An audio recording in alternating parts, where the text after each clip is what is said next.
I went through a lot of different stages of trying to figure out what video I want to talk about. But right now, it's really just what is happening in my life. Hmm. So either I'm having a conversation with one of my friends and he or she is like, oh, I'm trying to get a job, or I'm trying to sign up for a 401k. I don't know what's going on. And I'm like, video idea.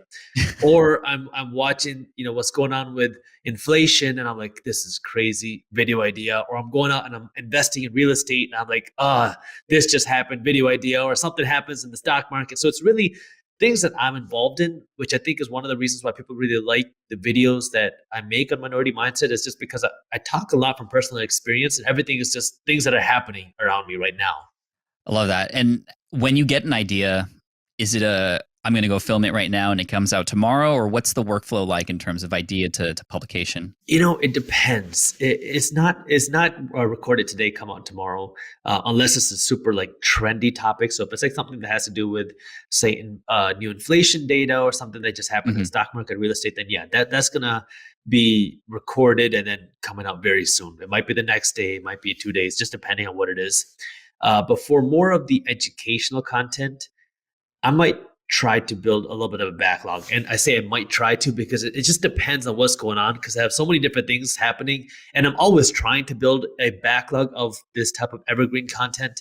But it's hard for me to maintain it that long because sometimes, I just get busy with other stuff. Like before the holidays, the new year, I think I had like a solid month or so of evergreen content. And that was great. I mean, it was just Hmm. like, this is awesome. And then came the new year, and I was, everywhere. I was traveling so many different places, doing so many different things, and I just didn't have a chance to record for a while. And now I'm trying to rebuild a little bit of a backlog. So it always kind Sure. of just fluctuates based off of what's happening around me.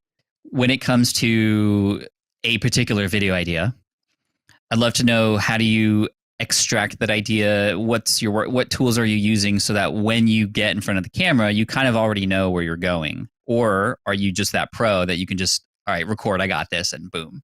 I went through a big transition and a big change in this, where in the beginning, I didn't grow up with any sort of like financial education, and I didn't grow up thinking that I was going to be on camera.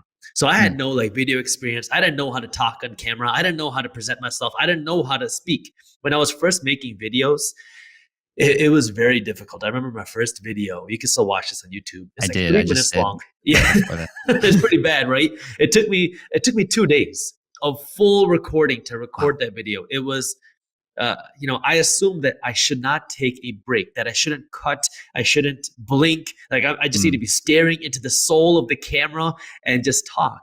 And so I spent a full day recording it. When I say full day, I mean like 8 hours trying to record a 3-minute video, and I was exhausted. And then I go and watch this video, and I was like, oh, I don't like the way I'm looking. So then I do day two, another 8 hours of trying to record just 3 minutes. And I knew that wasn't sustainable, but Right. that's how it started. And so I started kind of recording, like thinking that it has to be just one full video, no mistakes. And I was scripting everything by word. So English is my second language. So I jumble up words, I say things wrong sometimes. So I would script out the entire video, and then I was like, doing it all in one cut is going to be impossible. It's just not sustainable. So then I started scripting it in jump cuts, in smaller bits, and I Mm. would write it out word for word, because I figured that would be the best way for me to convey the message that's inside of me. So I did that. And now recording a video had three phases. It was coming up with the video topic and researching, which was a very intensive Mhm. process, and then scripting, which now was writing the script, editing the script, making sure the script is okay, and then the recording. Now reading the script word for word, and then also at the editing and publishing phase. But then, this is now maybe a year and a half, 2 years ago or so. So it's still not even that long. I was like, why am I still scripting? It's at least 2 years now, about 2 years. I'm like, why am I still scripting these videos when like I'm scripting them? I script the way I talk. And I built a level of comfort where it's like, I know what I'm saying. I know how to talk now. I know how to present myself.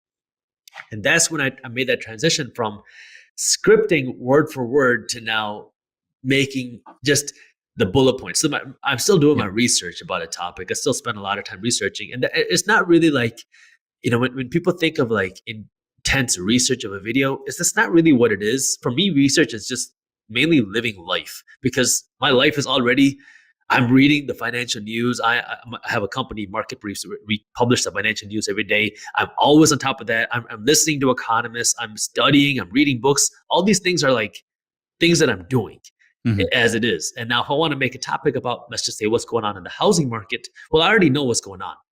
But if I'm talking about a specific aspect, then yeah, I'm going to research some more articles. So the research like isn't like, oh, I got to go spend 2 hours learning this. I'm already doing that in my life. It's just might be finding a couple of the articles. And then the scripting phase is really just me outlining my thoughts. I might take a piece of paper and just bullet point, okay, I want to talk about this, this, this, this, and this. And that's it. I'm not sitting here writing what I want to talk about because I already know everything. I just want to go and talk about it. And then the recording becomes a whole lot easier because now I can just talk about the things that I know. And I know sometimes I can get a little bit off topic, which is why I need my bullet points. So I know I got to get back over here. But that's how the process works for me. Thank you for watching. If you enjoyed this shorter clip from the longer videos, here's another clip that I think you'll love. And if you're interested in learning more about how to invest your money in the stock market, our team put together an amazing guide that will walk you through how to invest your money in the stock market, what the stock market is, different stock market strategies, and how to build wealth in the stock market. This guide is completely free when you sign up for our daily newsletter. So if you want to read this guide, all you got to do is click that button right over there. Thank you for watching, and as always, keep hustling.